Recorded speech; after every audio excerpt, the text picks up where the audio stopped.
great thing that the direct sample wasn't actually used. Farina could have... I can't believe... You...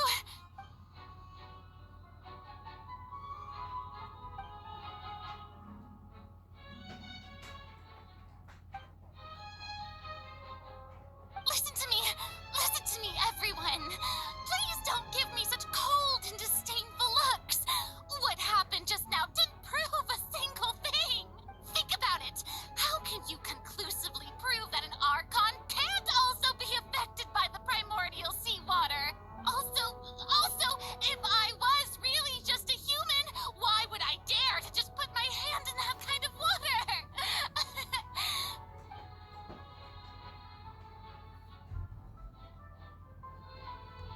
Please, everyone, anyone, just listen to me. I swear, I really am your Archon.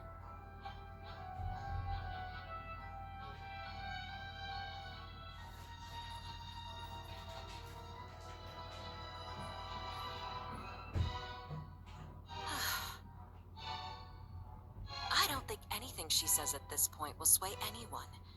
The odds are just too stacked against her now. With all the things that have been said, Paimon doesn't think there's any way left for Farina to win. I believe the time for arguments and presentation of evidence has come to an end. If there are no objections, we will move on to the final judgment.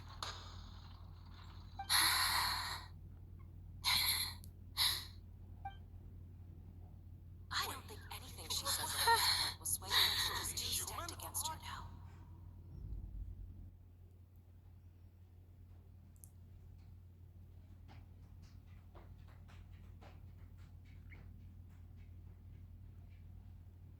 In my capacity as Chief Justice, I shall now render judgment on Farina's misrepresentation of herself as the Archon of Fontaine.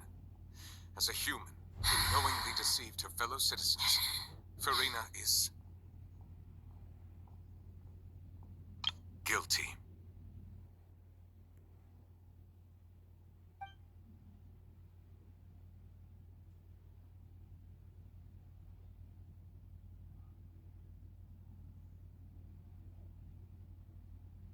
We shall now turn to the Oratrice Mécanique d'Analyse Cardinale to render the final verdict on the charges.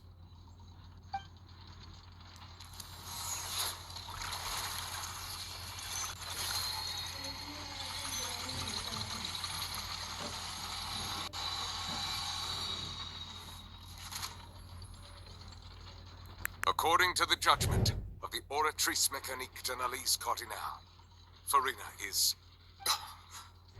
Well, what's wrong? What's the Oratrice's verdict? No, the Oratrice also displays a guilty verdict. Isn't that correct then? However, the exact wording of the verdict is thus. The Hydro Archon, guilty, to be punished via the death sentence. The death sentence? That's actually one of the available sentences? I've always thought that it was just a myth. The one and only time the death sentence has been handed out at the court, and it's been given to the very person we've worshipped as the god of justice?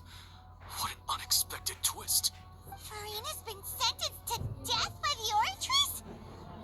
We just wanted to use the trial to show her the seriousness of things so she'd tell us the truth. How did things escalate this quickly? This outcome is indeed quite strange. According to Fontaine's current definitions of justice, as well as its recommendations for criminal sentences, is this sentence really appropriate for the crimes that have been committed? Yeah, even Fauché wasn't sentenced to death by the Oratrice. You know, the real evil mastermind behind the serial disappearances case. Indeed.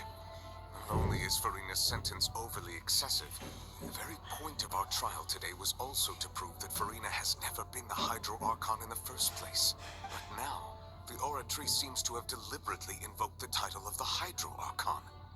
What does this mean?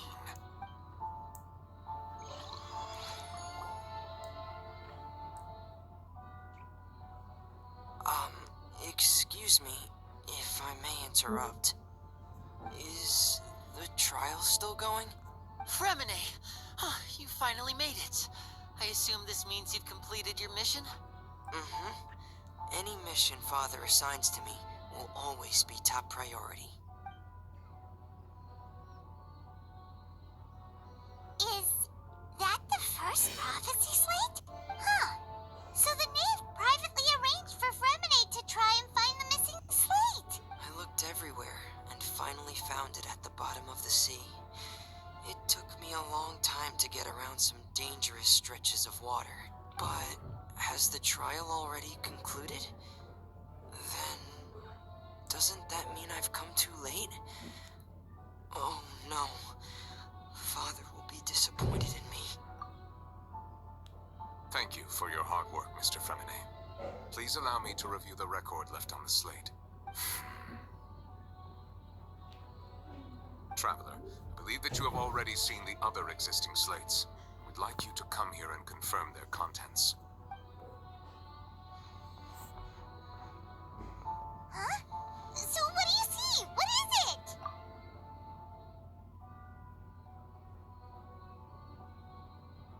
I believe I've now made sense of the Hydro Archon's crime. It has to do with Fontaine's lost history. Huh? Isn't the Hydro Archon just guilty of deceiving her people? Oh, wait, no, that's Farina, and we've already proven that she's not the Hydro Archon. So when you say Hydro Archon, do you mean the real Hydro Archon we've been kinda talking about? In truth, everything that you've encountered in Fontaine up until this point can be traced back to the contents of these stone slates. However, I'm uncertain as to how much sense they currently make to you. Okay, let's try to recall the contents of the other 3 stone slates.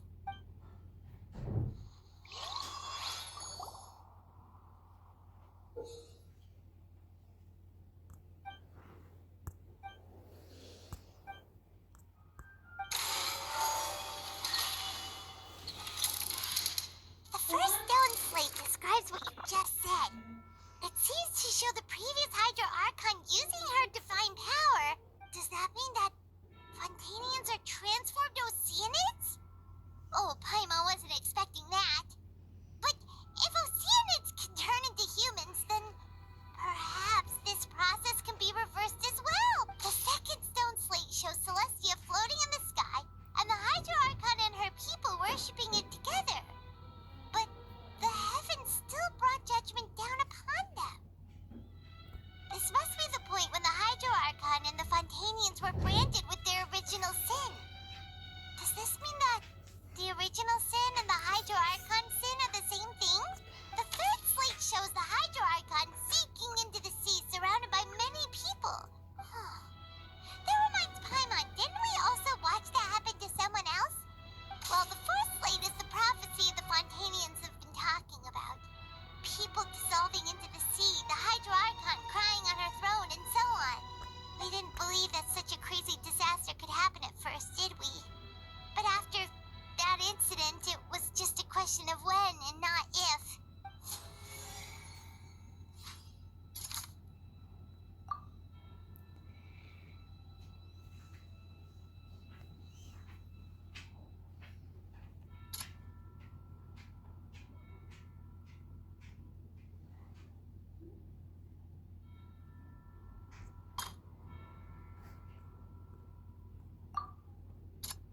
That doesn't sound...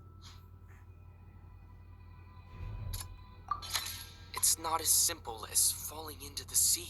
When Navia fell into the sea, her consciousness was subjected to judgment. The stone slates show the people gathered around the Hydro Archon in the sea. Could that be alluding to the same thing?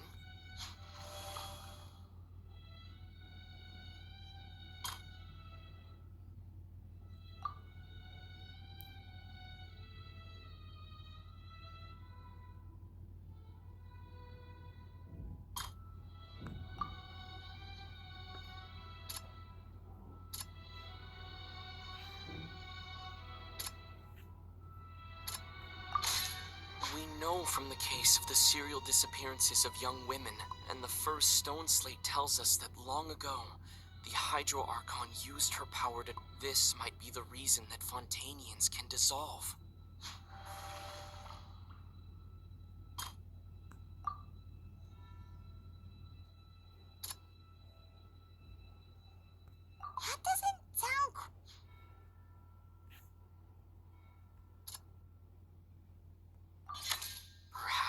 is about to take place has all happened before.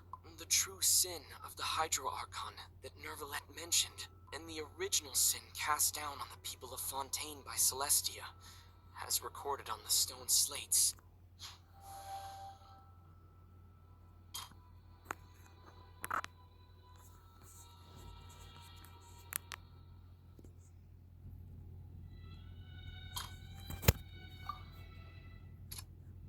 That doesn't sound... The prophecy from the stone slates found its way into society, but not many people believed it at first. If we hadn't dealt with it in time, things could have gone very badly. They'll dissolve into the primordial sea but won't cease to exist. Their essence will flow in the seawater, converge, and take the form of an oceanid. The Hydro Archon was sentenced to death in court, shocking everyone present. Perhaps this means that her sin was actually Fontaine's original sin. Navia fell into the water inside those ruins, and she nearly dissolved. She was surrounded by the people of Poisson in a court within her consciousness, and was forced to take part in a trial meant to make her stay. The eruption of the primordial sea at the fortress of Meropeak was the surest sign that the prophecy was about to come to pass no matter what. The stone slate's content can all be verified by recent events. If we combine what we know together, loads of truths should come to light.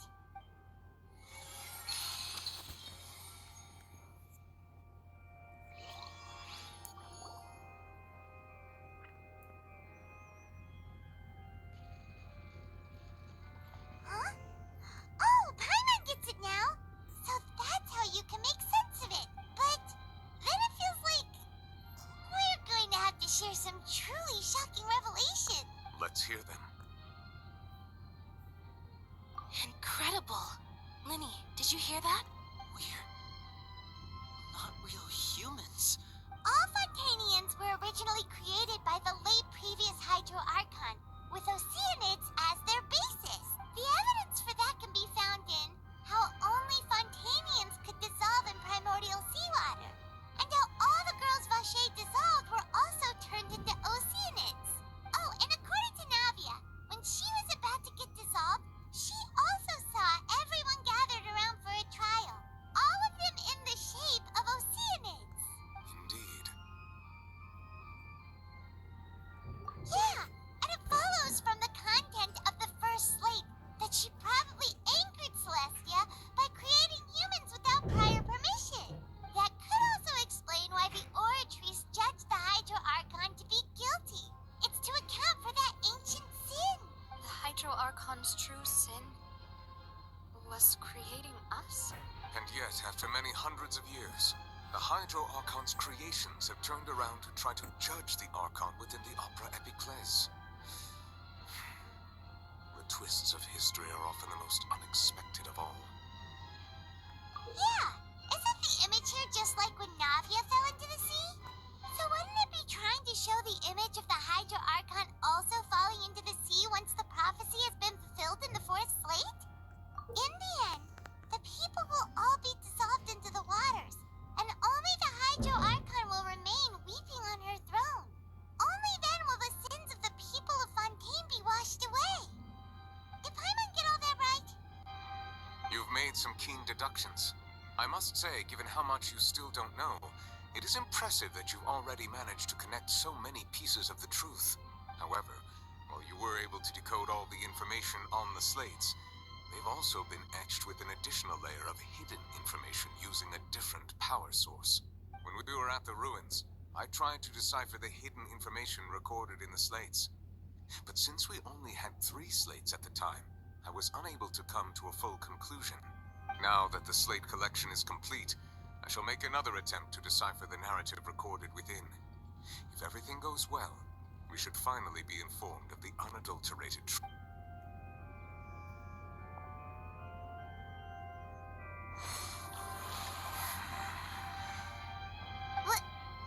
Well? Did you get it? I believe I should share this truth not only with you, but with all the people of Fontaine as well. I will try to briefly summarize it for you. Your hypotheses regarding the origin of Fontainians and the sin of the Hydro Archon were both correct. In the Fontaine of old, the previous Hydro Archon sensed the yearning of her Oceanid familiars for life on land. The Oceanids were enamored with the beauty and romanticism of human beings, and wishing to have those experiences for themselves, expressed to the Hydro Archon their desire to become of a similar kind. However, even though water as an element is intricately linked with the power of life, the Hydro Archon, as one of the seven, did not possess the authority to create a new form of human life. Not one to give in, she eventually found a way to create permanent humanoid bodies for her familiars by appropriating the power of this planet's primordial sea. She poured primordial seawater into the Oceanids' blood vessels, creating humanoid mimics in the process. But if Fontainians were to ever come into direct contact with water from the primordial sea, the power within their bodies would escape these artificial restraints and return to the sea. As a result, their forms would collapse, and they would be reverted to their original forms as Oceanids. Of course, the Hydro Archon never received permission from the heavenly principles to create a new human race, and thus, the Hydro Archon and all of her creations came to shoulder the original sin of appropriating the power of the primordial sea. That is the true history of how the people of Fontaine first came into being.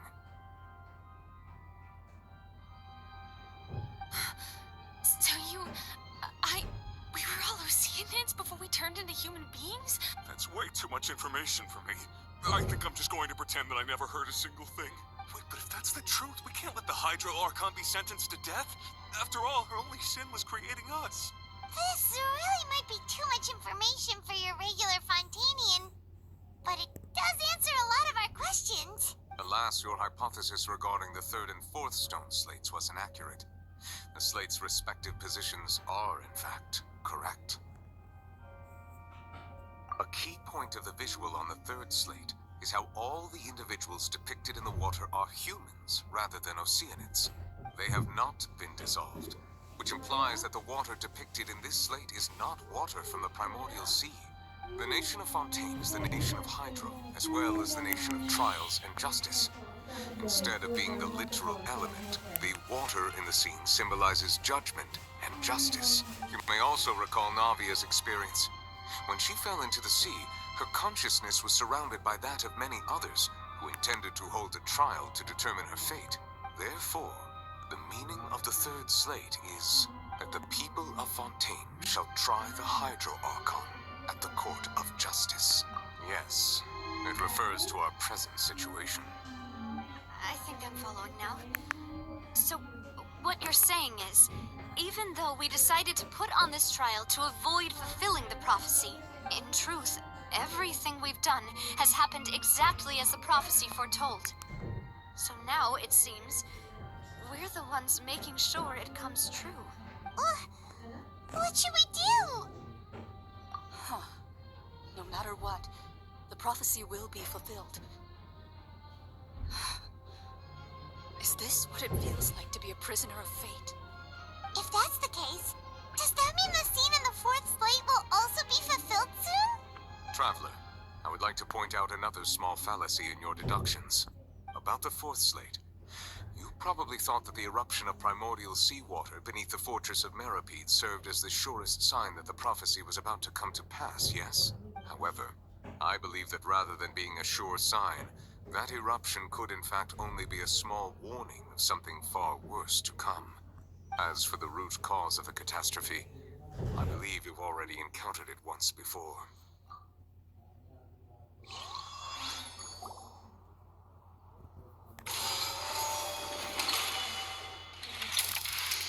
This eruption was just a small warning of the things to come. We must find the root cause of the disaster.